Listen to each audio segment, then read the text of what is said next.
For many years, Earth had stayed away from the galaxy's problems. There were wars happening far beyond the stars, between alien empires, powerful civilizations, and strange beings with weapons that could destroy entire planets, but none of that touched Earth. Humanity had chosen to remain neutral. They didn't pick sides. They didn't send soldiers. They didn't speak in galactic councils. Most humans didn't even know what was truly out there. Earth had become a quiet place. People went to work, studied, built cities, and explored space only around the Moon and Mars.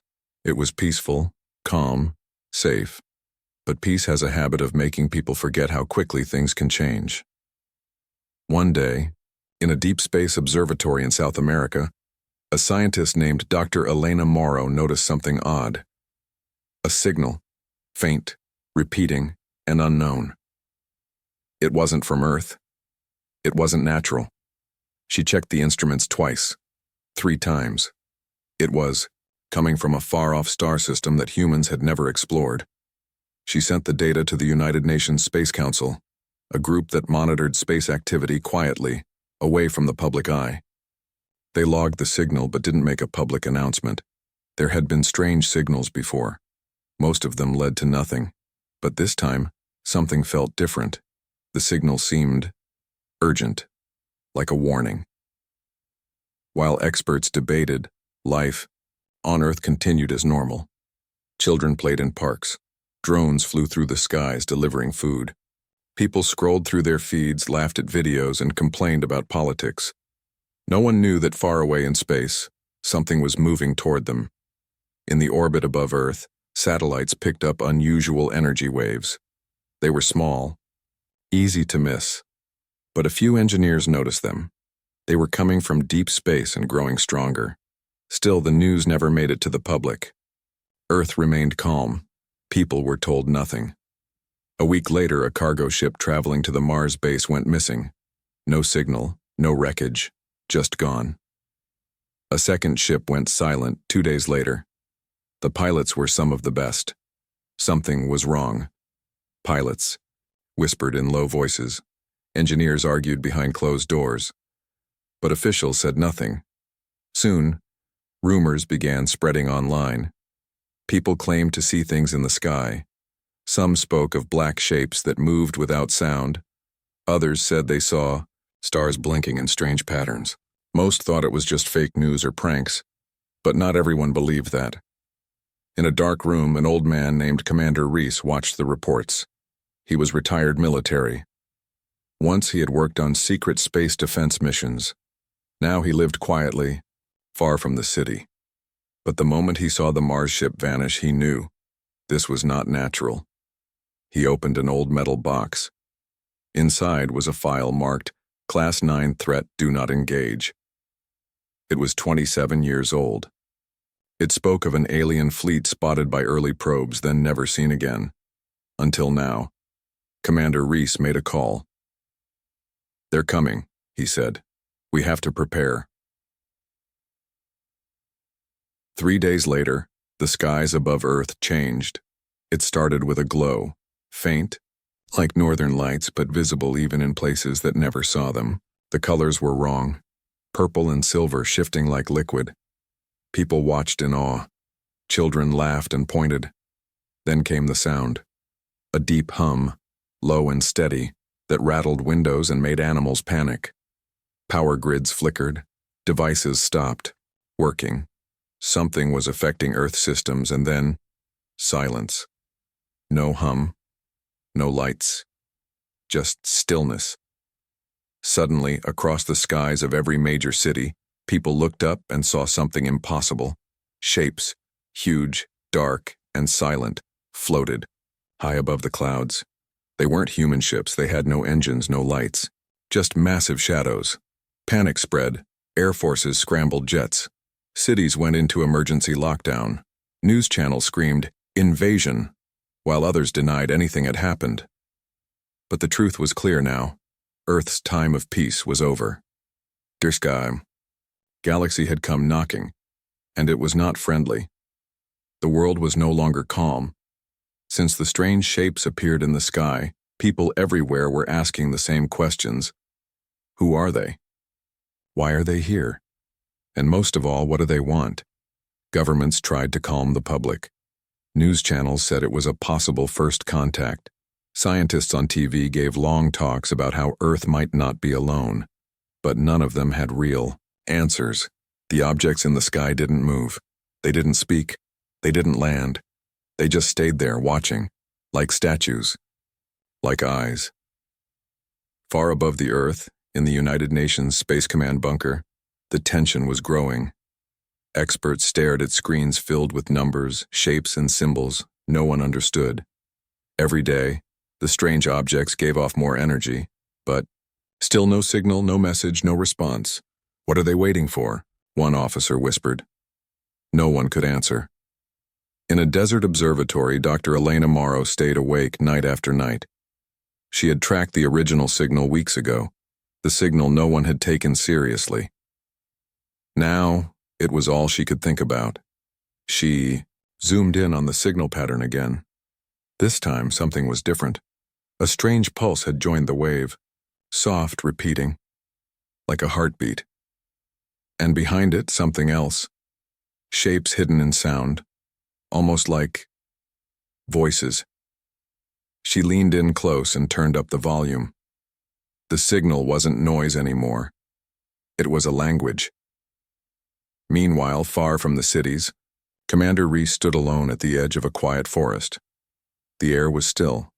No birds, no wind. Even the insects had gone silent. He looked up, eyes locked on the sky. His fingers tapped gently on an old handheld device, one that hadn't been used in over 20 years. It beeped softly. A signal was nearby, close, and growing stronger.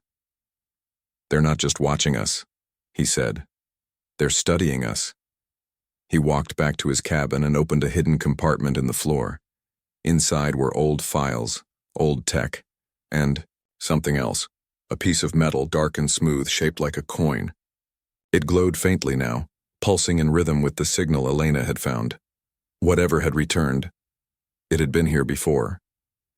Back in the skies, the strange objects finally moved. Not fast, not loud, just a slow shift.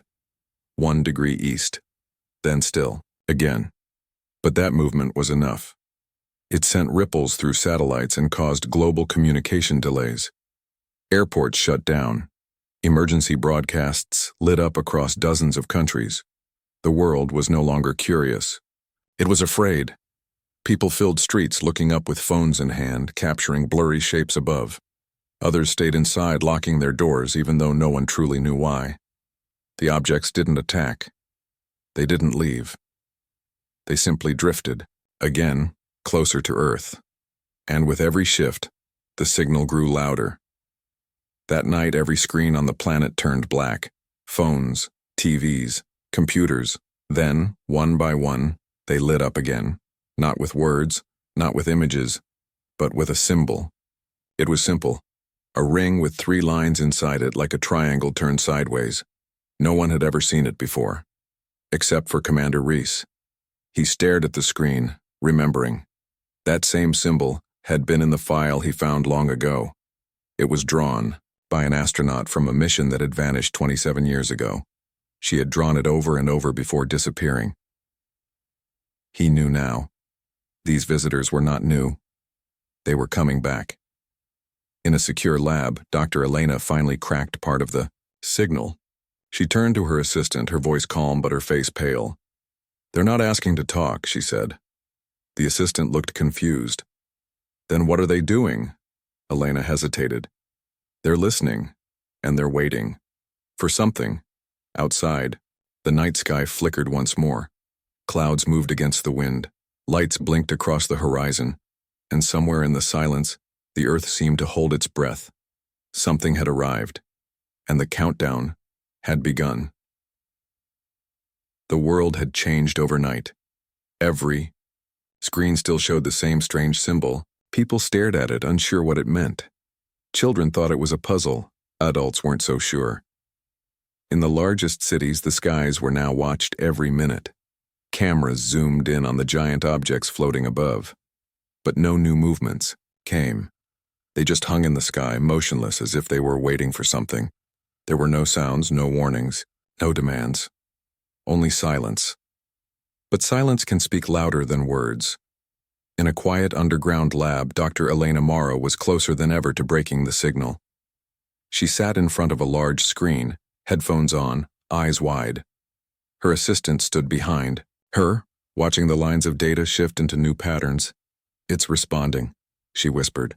"Every time we send a wave, it answers. Not with words, with patterns. It's like a conversation, a slow one, careful, like it's feeling us out." Her assistant leaned closer. "What do you mean?" Elena turned toward him, her face pale. "I think they're trying to understand how we think, how we react, how we feel." There was a pause. "Like a test," she added. Commander Reese was already moving. His old contact in orbital command had confirmed it. One of the objects had released something small. Not a weapon, not a probe. Something else. It drifted down toward Earth slowly, almost gently, like a feather on the wind. The object was shaped like a shell, metallic, smooth, the size of a car. It landed in a remote valley far from any city. Making no sound, it caused no damage, no smoke, no heat, just presence. Within hours, a team was sent to investigate. Scientists, engineers, observers, no soldiers. This was still considered peaceful, at least for now. They approached the object slowly. It didn't move. It didn't react. The surface was perfectly smooth, cold to the touch, and shimmered with soft light, like starlight trapped in metal. Then, without warning, it opened. Not with a sound, but with a motion. Like a flower blooming. Inside was nothing mechanical. No wires, no circuits, only light. Soft, glowing light. And something else. A reflection. Each person who looked inside saw a different image. Memories, faces, sounds from their past. Some saw a loved one smiling. Others heard a voice they hadn't heard in years. A few simply wept. The shell didn't speak, but it showed them something they couldn't explain. And then it closed again. When the team returned, they had no answers, but they were changed. They were quieter, more thoughtful. Some refused to talk about what they saw. News about the event spread fast. People across the world began calling the object the listener. Others called it the mirror. What it truly was, no one knew. Meanwhile, up in space, the other objects began to shift, only slightly. One rotated. Another lowered its altitude. A third released a soft pulse like a heartbeat that was felt through Earth's magnetic field. It wasn't harmful, but it was felt in the bones, like a whisper deep inside. Dr. Elena picked up the change immediately. "They're preparing something," she said. This is only the beginning." Her assistant looked nervous. "Should we try to stop it?" Elena shook her head slowly. "You can't stop something you don't understand." In a quiet room somewhere in Europe, a young boy drew the symbol from the screen over and over in his notebook. He had never seen it before. No one had told him what it meant, but he couldn't stop drawing it. When his mother asked why, he said softly, "Because they asked me to." People around the world began to report strange dreams, visions of stars, shapes, songs without words. They would wake up with tears in their eyes, unable to explain what they had felt. Some called it beautiful, others were afraid, but everyone agreed. Something was happening inside their minds. Commander Reese stood at the edge of the valley watching, the listener. "It's not a weapon," he said quietly. "It's a message." Someone beside him asked, "Then what is it saying?" He looked up at the sky where the object still floated, silent and waiting. "It's saying," he whispered, "that they've been watching, listening, and now they're ready for us to listen back." The sky remained quiet, but inside that silence, something had already begun to change. The world would never be the same again. The world was no longer just watching. Now, The world was listening. Since the appearance of the first listener, 3 more had gently arrived on different parts of the earth, each identical in shape and size. Each silently opened, revealed the same mysterious glowing light, then reflected something different to every person who looked inside. And each time, those who saw it returned. Different. Not harmed. Not scared. Just quiet. Like something inside them had been touched. Some called it a message. Others called it a warning. But no one really knew what the visitors were trying to say. At the United Nations Space Council, officials and scientists gathered behind closed doors. Commander Reese sat among them now, no longer a forgotten name. His knowledge from past missions had become important again. "The shells aren't here to study our machines," he said calmly. "They're not here for our weapons or our technology. They want to know how we think, what we feel. They want to understand our choices." A scientist leaned forward. "Then why now? Why appear after all this time?" Reese paused. "Because something's coming," he said. "And they want to see if we're ready." In a quiet room in New Zealand, Dr. Ellen Amaro stared at her screen. The patterns in the signal had shifted again, no longer random but rhythmic, musical, almost like a song. The signal's tone matched Earth's magnetic hum, blending with it in perfect harmony. "It's not just a message," she whispered. "It's a language built from feeling." Her assistant didn't understand. "Feeling?" "Yes," she said, eyes wide. "Not words, not symbols, emotion, thought, memory."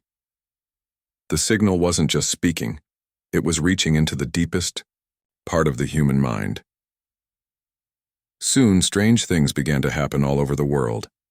In a remote village, a child who had never seen the signal before suddenly described the same symbol from the sky, perfectly drawn in the dirt. When asked how she knew it, she only smiled and said, "It's been here before." In the Arctic, a research team found a hidden cave with smooth, unnatural carvings along its walls, patterns that matched the signal exactly. The cave had been sealed for thousands of years, and in space something was moving again. Not the visitors, something else. A deep space telescope picked it up first, a black shape moving quietly between stars. It was large, silent, and coming from the edge of the galaxy. No one knew what it was. It wasn't like the objects above Earth. It didn't send messages. It didn't glow. It didn't stop. It just kept coming. Back at the command center, Reese looked at the data. "They knew," he said softly. "The visitors knew this was out there. That's why they came now." The room went still. "They're not here to harm us," Reese continued. "They're here to test us, to help us prepare." Across the world, more people began to report unusual dreams. Not nightmares, but journeys. They dreamed of walking through endless halls of light, of touching stars, of voices that had no mouth. Some said they saw other people in their dreams, strangers who lived on the other side of the planet, and then the dreams began to overlap. People who had never met described the same visions, the same symbols, the same feelings. It was like a web was forming, connecting minds across the globe. One night, every listener opened at the same time. Across 4 continents, soft lights filled the skies. No noise, no alarm. Just the silent opening of the strange shell-like objects, and for the first time they began to project something into the air. Above each shell, a shape appeared.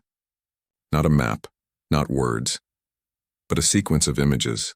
Earth, stars, galaxies, and then a dark cloud creeping forward through space. Slow, cold, endless. The meaning was clear to all who saw it. Something was approaching, and it was not like the visitors. But, along with the warning came something else. A choice.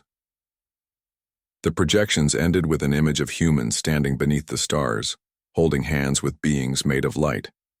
The signal pulsed with warmth like a gentle invitation. It was not a command, not a demand, only a question. Would Earth remain alone, or would it reach back? Elena watched the signal slow again. It was waiting. Reese stood at the edge of a field where the closest listener now rested. He looked up, then placed his hand gently on the metal surface. "We're not being invaded," he said. "We're being asked." And in the skies above, the objects remained, watching, waiting, hoping. Something else was on its way. But the visitors had given Earth one gift before it arrived: a chance. The sky felt heavier. Not in a way people could, but in a way they could feel. Across the world, from city rooftops to quiet farmlands, people stood still and looked up. The mysterious objects still floated above the clouds, unmoving. The listeners remained silent. But something in the air had changed. It felt like the world was holding its breath. In her lab, Dr. El Namaro carefully watched the screen. The signal had gone quiet for 2 whole hours, then suddenly returned, stronger than before. But it wasn't repeating the same patterns now. It had changed into something faster, sharper, like a countdown. Her assistant leaned in. "What's happening?" "I don't know," Elena whispered. "It's almost like it's waiting for a reply." She typed quickly, sending out a soft pulse back through the system, a pattern based on emotion, not logic. Then she waited. Nothing. Then the screen blinked. A new symbol appeared, not one they had seen before. 3 rings, all connected, in the center slowly spinning. The computer speakers hummed quietly. Not a warning, a whisper. In another part of the world, Commander Reese walked beside a small river. His earpiece buzzed. "They've confirmed it," said a voice on the line. "The dark shape is still moving toward us. Still silent. Still steady." Reese looked at the flowing water. "How long do we have?" he asked. "Maybe days," the voice replied. "Maybe less." He ended the call without speaking. His eyes shifted to the horizon. A shimmer in the sky caught his attention. It wasn't from the visitors. It was beyond them, a flicker, a wave, like something was bending the space behind them. Meanwhile, strange events increased around the globe. In one town, clocks stopped for exactly 9 minutes, all at the same time, and started again without anyone touching them. In a forest, trees began to glow with soft blue light, even though no known plant should do that. In one large city, a power outage caused every screen to flash the same image: a person standing at a crossroads beneath 3 stars. People were no longer afraid. But they weren't calm either. Something was reaching out. Something that didn't speak in words but in symbols, feelings, and dreams. And it was growing closer. One night, something new happened. For the first time, a voice was heard from the sky. But it wasn't a sound. It was a thought.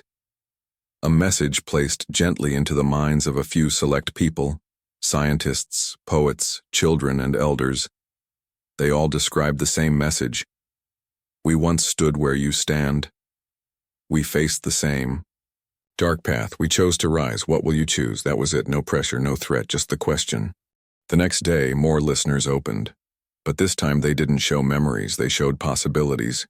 Visions of what Earth could become. Cities filled with peaceful light. Skies filled with quiet starships. People sharing knowledge with beings from beyond. But it also showed what could happen if humanity turned away. Not destruction, just silence. Stillness. A world that never grew past fear. In the council chambers, a decision had to be made. Not about defense, not about war, but about trust.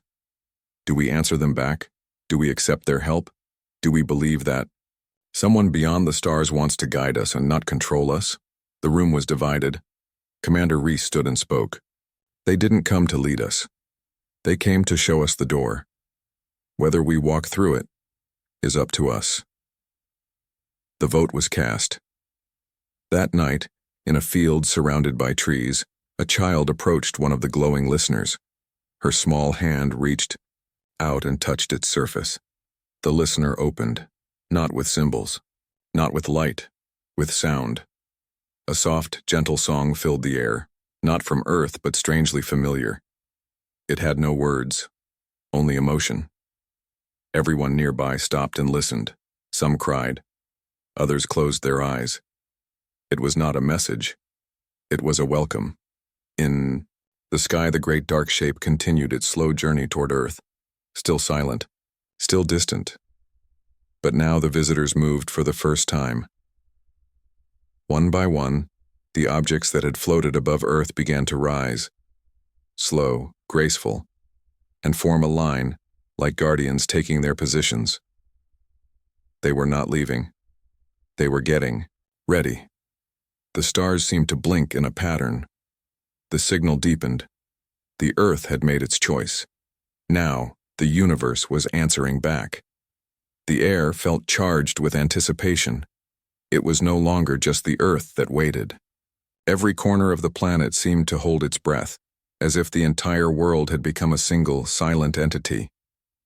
The listeners had opened their hearts to humanity, showing glimpses of both hope and warning. The sky had filled with strange symbols and soft songs. The message was clear now. The choice was in humanity's hands. The future could go in many directions, but one thing was certain: it would never be the same. In a remote control center, Dr. Elena Morrow sat before her screen, watching the pulse of the signal flicker in time with her own heartbeat. The deep space object, the one that had been silently drifting toward Earth, was now just days away. She stood up and walked toward the large window, looking out at the dark sky. It was still, like the calm before the storm. Her mind raced, trying to make sense of the pieces. The listeners were not here to harm. They were here to guide, to help. But to what end? Her assistant stepped up behind her, a worried look in his eyes. What happens when the object arrives? Elena didn't answer at first. She looked up, the vast sky above her seeming to reflect all the questions she had.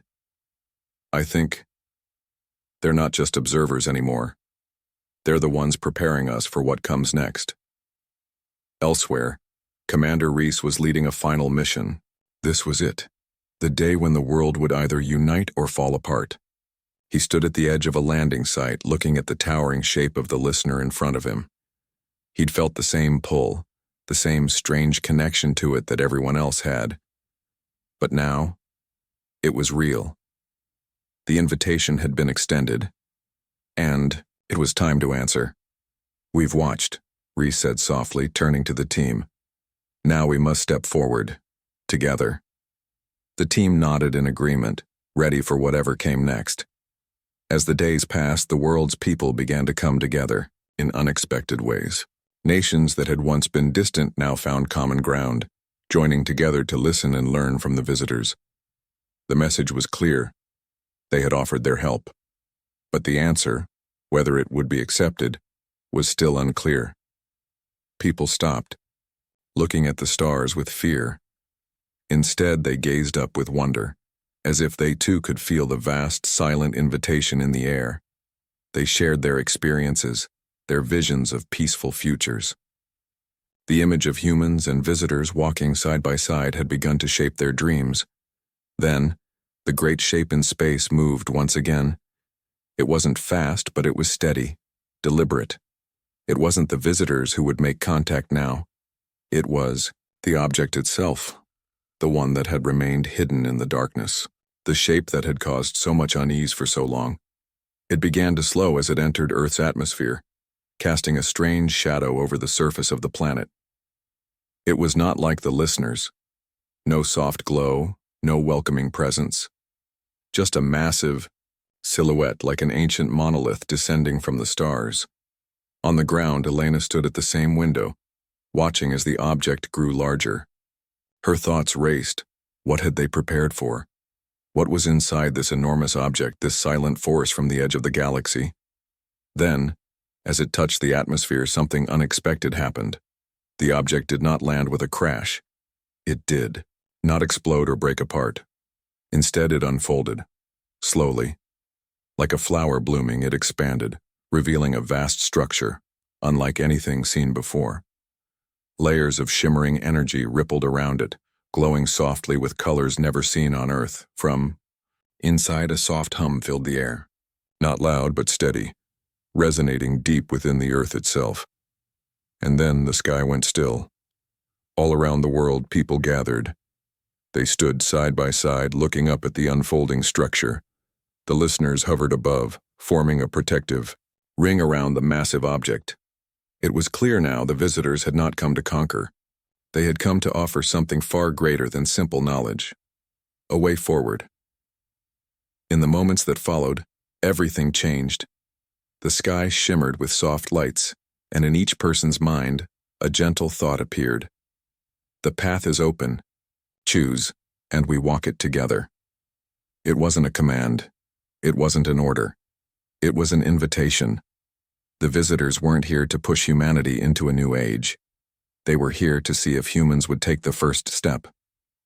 The people who stood beneath the sky all felt it, the urge to move forward, to join them. It was no longer about fear. It was about trust. They were not alone anymore. Dr. Elena Morrow stood in front of the massive structure now, her breath catching in her throat. It was no longer a question of whether they would take this step. It was about how they would walk forward. The moment had arrived. The stars were not so far away anymore. The future was not as uncertain as it once seemed. And as the hum in the air deepened, Elena smiled. Humanity had made its choice. The path was open.